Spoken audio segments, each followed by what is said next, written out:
صدقہ یہ سن بھی لیں، یہ میں کئی دفعہ ویسے بتا چکا ہوں، صدقے کا نام ہی آتا ہے نا، مثال کے طور پہ میں کسی کو کہتا ہوں کہ یہ آپ صدقہ لے لیں، طارق بھائی آپ صدقہ لے لیں، نہ بھائی جی میں تو صدقہ میں نہیں صدقہ لینا، نہیں وہ بھائی کسی غریب نو لبو تسی۔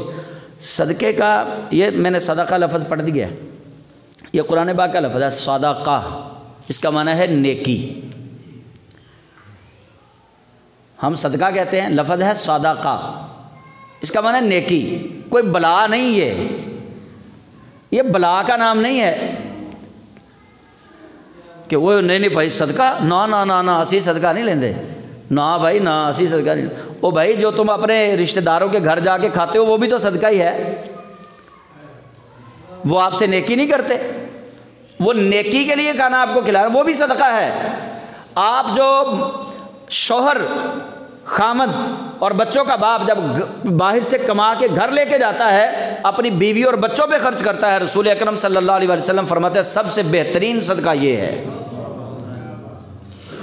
اس صدقہ کسی بلا کا نام نہیں ہے، صرف فطرانہ دیتے وقت، زکوٰۃ دیتے وقت اور صدقات واجبہ، وہ ہے صدقات واجبہ ہیں۔ وہ صدقہ واجب کس کو کہتے ہیں؟ صدقات واجبہ یہ ہے کہ میں کہوں اگر اللہ مجھے اس بیماری سے شفا دے تو میں ایک بکرا اللہ کے نام پہ کسی غریب کو دوں گا۔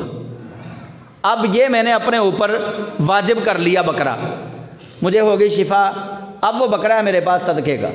اب یہ صدقہ جو ہے نا یہ کسی امیر کو نہیں دیا جا سکتا، یہ مسئلہ اچھے طریقے سے سن لیں، یہ صدقہ کسی امیر بندے کو نہیں دیا جا سکتا۔ اب اس کے لیے مستحق ڈھونڈنا پڑے گا، کسی مستحق کو یہ صدقہ دینا ہے۔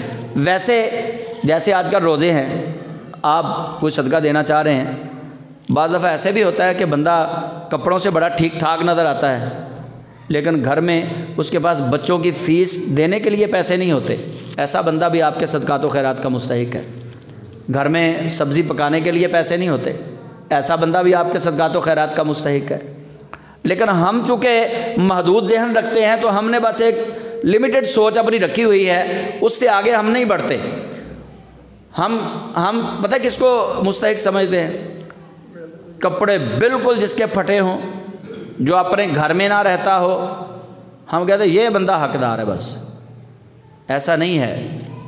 حدیث رسول میں جو بات ہے کہ نبی پاک صلی اللہ علیہ وسلم نے فرمایا کہ قیامت کے دن اللہ فرمائے گا کہ میں بھوکا تھا تو نے مجھے کھانا نہیں کھلایا، میں پیاسا تھا تو نے مجھے پانی نہیں پلایا، میں بیمار تھا تو نے میری عیادت نہیں کی، میں ننگا تھا تو نے مجھے کپڑے نہیں پہنائے۔ رسول اللہ فرماتے ہیں کہ اپنے ہمسائے کا خیال رکھو، اگر تم نے پیٹ بھر کے کھایا تمہارا ہمسایہ بھوکا رہا تو قیامت کے دن عرشوں کا مالک تم سے پوچھے گا ضرور۔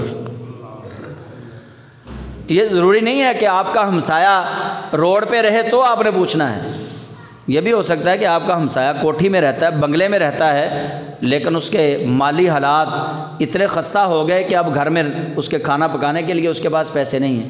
یہ بھی تو ممکن ہے نا کہ مکان ہی صرف بچا ہو اس کے پاس۔ اپنی سوچ کو محدود نہ کریں، اپنی سوچ کو اللہ اور اس کے رسول صلی اللہ علیہ وسلم کے فضل کی طرف وسیع کرنے کی کوشش کریں۔ اور عموماً جو ہم کھجوریں لوگوں کو پیش کرتے ہیں، روزہ کھلواتے ہیں، یہ بھی تو صدقہ ہی ہے۔ یہ ہے صدقہ نافلہ، ان کو کہتے ہیں صدقات نافلہ، یہ نفلی صدقہ ہے۔ واجب صدقہ وہ ہوتا ہے جو انسان اپنے اوپر واجب کر لیتا ہے، ٹھیک ہے۔ اب اس بات کو آپ سمجھ جائیں کہ یہ صدقہ جو ہے نا، ہر صدقہ حرام نہیں ہوتا، یہ سارے صدقات نافلہ ہی ہیں۔